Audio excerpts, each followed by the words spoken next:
से आसन लगाऊ रे बाबा विश्वकर्मा का मूर्ति बैठाऊ रे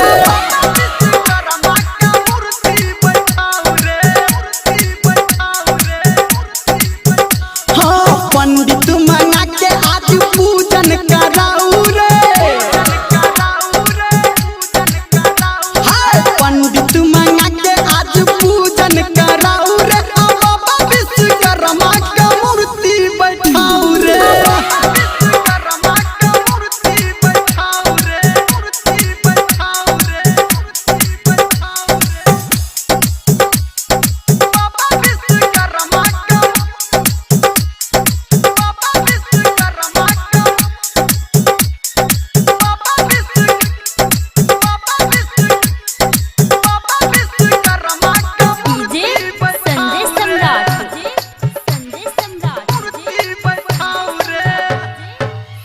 बाबा के महिमा छै सबसे निराला सबके खोलै छै ई किस्मत के ताला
पूजा